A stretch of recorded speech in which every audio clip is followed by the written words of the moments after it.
سے پہلے سورہ بقرہ کی مختلف آیات کا خلاصہ پیش کیا گیا۔ ابھی اپنے سامنے جو آیت کریمہ ہے، اس آیت کریمہ کو آیت الکرسی کہا جاتا ہے۔ آیت الکرسی کی فضیلت میرے خیال سے ہر کوئی جانتا ہے، بس اتنی بات یاد رکھیں کہ حضور صلی اللہ علیہ وسلم نے فرمایا ہر چیز کی ایک بلندی ہے، اور سورہ بقرہ کی بلندی آیت الکرسی ہے۔ اور ایک روایت میں حضرت ابو ہریرہ رضی اللہ تعالیٰ عنہ سے روایت ہے کہ رمضان کے دنوں میں حضور صلی اللہ علیہ وسلم نے مال زکوٰۃ کا مجھے نگراں بنا دیا۔ رات میں نگرانی کر رہا تھا، اسی دوران ایک شخص آیا اور آ کر کے زکوٰۃ کا مال اپنے تھیلے میں بھرنے لگا۔ ابو ہریرہ کہتے ہیں میں نے اس کو پکڑ لیا، جب پکڑنے لگا تو منت و سماجت کرنے لگا اور کہنے لگا میں کثیر العیال ہوں، ضرورت مند ہوں، مجھے میری سخت ضرورت ہے، اگر آپ مجھے چھوڑ دیں تو میں دوبارہ نہ آؤں گا۔ حضرت ابو ہریرہ رضی اللہ تعالیٰ عنہ کہتے ہیں میں نے اسے چھوڑ دیا۔ چنانچہ آقا علیہ السلام کی بارگاہ میں جب سویرے پہنچا تو حضور نے ارشاد فرمایا کیا حال ہے تمہارے قیدی کا اے ابو ہریرہ؟ ابو ہریرہ رضی اللہ تعالیٰ نے پوری بات بیان کی۔ حضور نے ارشاد فرمایا آج وہ پھر آئے گا۔ چنانچہ ابو ہریرہ کہتے ہیں رات میں پہنچا، نگرانی کرنے لگا، وہ شخص آیا، پھر مال بھرنے لگا، میں نے پکڑ لیا، پھر وہ منت و سماجت کرنے لگا، میرے عیال زیادہ ہیں، بچے زیادہ ہیں اور مجھے اس کی ضرورت ہے۔ ابو ہریرہ رضی اللہ تعالیٰ سے کہنے لگا دوبارہ نہیں آؤں گا، چھوڑ دیجئے۔ حضرت ابو ہریرہ مسکراتے اور چھوڑ دیتے ہیں۔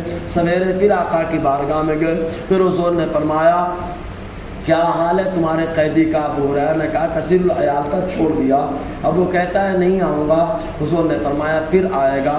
تیسرے دن پھر آتے ابو ہریرہ کے سامنے آیا، آپ نے اس کو پکڑ لیا، تو پکڑنے کے بعد وہ قیدی کہتا ہے کہ کیا میں تم کو ایسی چیز نہ سکھا دوں، بتا دوں کہ اگر آپ وہ چیز پڑھ لو کسی سامان پر کسی گھر میں تو وہاں جنات اور شیطان قریب نہ آئے، چوری سے اس سامان کی حفاظت ہو جائے۔ ابو ہریرہ نے پوچھا وہ کون سی چیز ہے؟ تو اس نے کہا آیت الکرسی پڑھ لو، وہاں شیطان جنات چور وغیرہ نہیں آئیں گے۔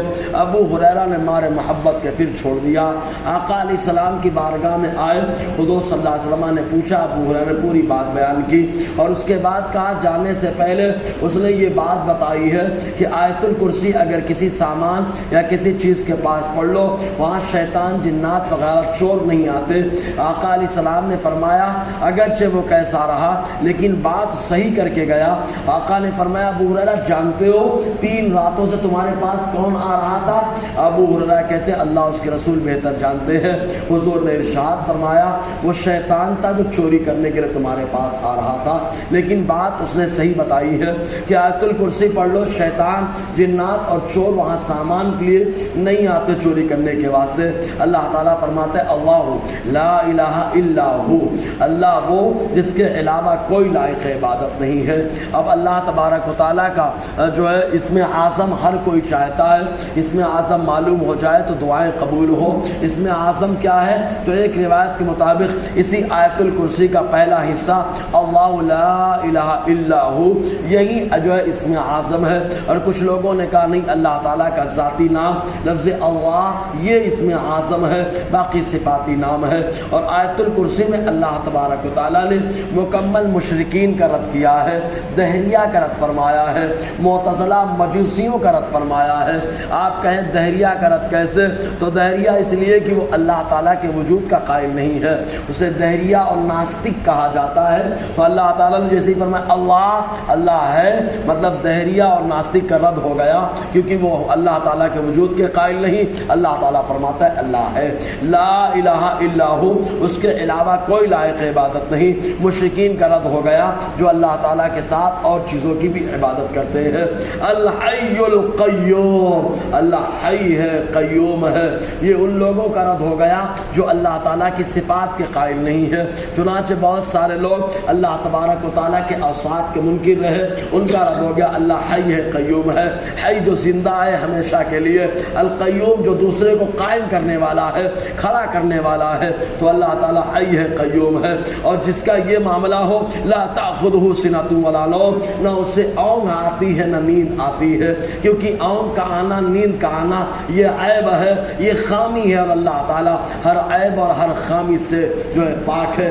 مزید جس کو اونگ آتی ہے، نیند آتی ہے، وہ آدمی اختیار نہیں رکھتا، نیند کا غلبہ ہوتا ہے، مجبور ہو جاتا ہے، اونگ آنے لگتی ہے، مجبور ہو جاتا ہے، مطلب قدرت ختم ہونے لگتی ہے۔ اللہ تبارک و تعالیٰ عاجز نہیں ہے، قادر ہے، اس لیے اس کو نہ اونگ آتی ہے نہ نیند آتی ہے۔ پھر مزید یہ کہ دنیا کا نظام جس کو نیند آئے، اونگ آئے، اس سے درہم برہم ہو سکتا ہے۔ حضرت موسیٰ علیہ السلام نے بارگاہ خداوندی میں عرض کیا، اے پروردگار عالم، تو دونوں جہان کا نظام سنبھال رہا ہے، کیا تجھے اونگ نہیں آتی؟ کیا تجھے نیند نہیں آتی؟ اللہ تعالیٰ چاہتا تو ڈائریکٹ فرما دیتا، کلیم ہے مان لیتے، لیکن اللہ تعالیٰ نے مثال دی، ارشاد فرمایا، اے موسیٰ، دو شیشیاں لے لو اور دونوں کو اپنے ہاتھ پر لے لو، اور لینے کے بعد کافی دیر تک ان کو دیکھتے رہو۔ حضرت موسیٰ علیہ السلام نے شیشیاں لی، لینے کے بعد کافی دیر تک دیکھتے رہے، اچانک نیند کا خمار آیا، پلک جھپکی، شیشیاں گری، ٹوٹ پھوٹ گئی۔ اللہ تعالیٰ نے فرمایا، اے موسیٰ، ایک جھپکی کی وجہ سے دونوں شیشیاں ٹوٹ گئی ہیں، پھوٹ گئی ہیں، تو اگر مجھے نیند یا اونگ آئے تو دونوں جہان کا نظام درہم برہم ہو جائے گا۔ اس لیے اللہ تبارک و تعالیٰ نیند سے پاک ہے، اونگ سے پاک ہے۔ پھر مزید یہ کہ مجوسی اس بات کے قائل ہے کہ دو طرح کا خدا ہے، ایک خدا وہ جو بھلائی کا خالق ہے، ایک وہ جو برائی کا خالق ہے، ایک کو یزدان کہا جاتا ہے اور دوسرے کو اہرمن کہا جاتا ہے۔ اللہ تعالیٰ نے ان کا رد فرمایا، رب فرمایا لہو ما فی السماوات والارض، اللہ ہی کے لیے ہے جو کچھ آسمانوں میں ہے اور جو کچھ زمین میں ہے، یعنی ایک ہی خالق ہے جسے اللہ کہا جاتا ہے، ایک ہی لائق عبادت ہے جسے پروردگار عالم کہا جاتا ہے۔ اب آگے کی جو آیت ہے وہ شفاعت کے تعلق سے کفار مکہ کا رد بھی ہے اور مصطفیٰ جان رحمت کی شفاعت کا اس بات بھی ہے، اسی پر روشنی رہے گی۔ اللہ تعالی ہم سب کو فیضان قرآن، برکات قرآن سے مالا مال فرمائے۔